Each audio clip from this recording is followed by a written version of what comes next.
Hey everybody, welcome to The Dose.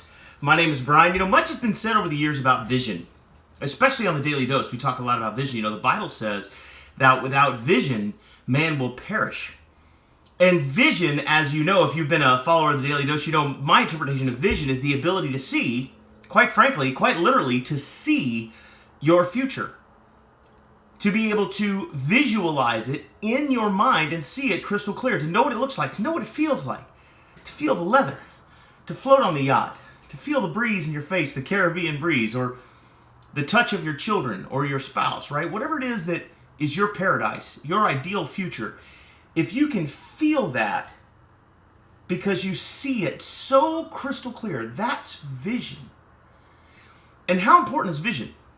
Well, the reality is if you can't see it here, you'll never see it here. And you have to see it here first. There's a story that goes, and I don't know if it's true or not because I wasn't there, but there's a story that says that Walt Disney's son was there at the inauguration of the Epcot Center at Disney World in Florida. And there was a reporter there that turned to him and said, "It's too bad your dad couldn't see this." And he turned, and because, Walt Disney had passed away, and he turned and said, "Oh, my dad did see it. He saw it here a long time ago. In fact, if he hadn't seen it here, you wouldn't be seeing it today." And how really true is that?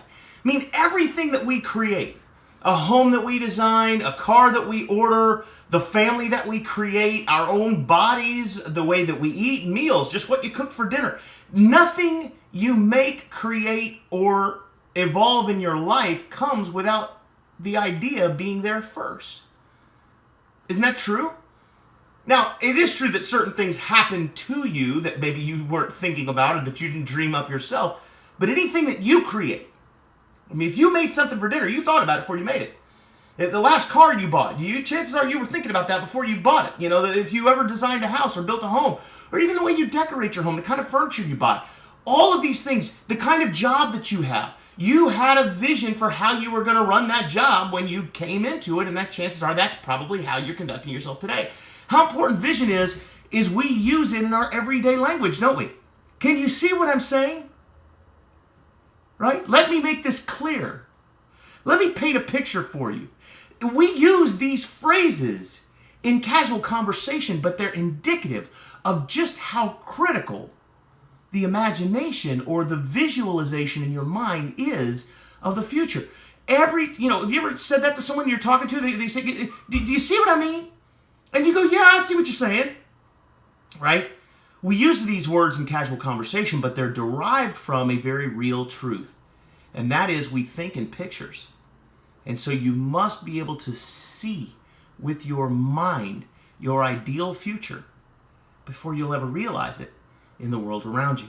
And so many folks go through each and every single day just kind of going through the motions. As you get up, they go to work, they come home, they cook dinner, they watch TV, they go to bed, they get up the next day. And if you ask them, where do you see yourself in 5 years? They'll give you the Scooby-Doo, right?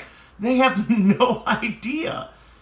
You need to be able to see yourself in 5 years, to see yourself in 10 years, to see yourself in 20 years. What does it look like? And if you don't know, then you're stuck in neutral. So here's what you can do. You can get out a pad and a paper. You're like, oh, here comes the writing out your ideal future exercise. Yeah, if you've never done it because you've pushed it off, ask yourself if you're where you thought you'd be 5 years ago. Chances are, if you've never written it out, if you've never thought about it, you didn't know where you'd be 5 years ago, so it didn't matter anyway. Does that make sense? If you're unhappy with your current circumstances, ask yourself 5 years ago, where did you think you'd be? And if the answer was 5 years ago, I wasn't thinking about it, that's why you're at where you're at. Did you get that part? So take your piece of paper and your pen or your pencil and write down what your ideal life would look like spiritually, emotionally, financially, in business, in relationships with your spouse or your significant other or your partner, with your children, with your family. Your body, your health, your wellness, your bank account, your savings account, your investments, all of it. Write it down. What would you want it to look like 5 years from now? What would you want it to look like 10 years from now? And then visualize it. See it in your mind and then hold that vision. Because just like a GPS, if your subconscious mind knows where it's supposed to go by the vision that you hold in your head, it'll take you there. It's the finest GPS navigation unit in the universe are the 6 inches between your ears. So if you really want to have an ideal future, begin to see yourself there today. That's the dose. Make it a great day, everyone.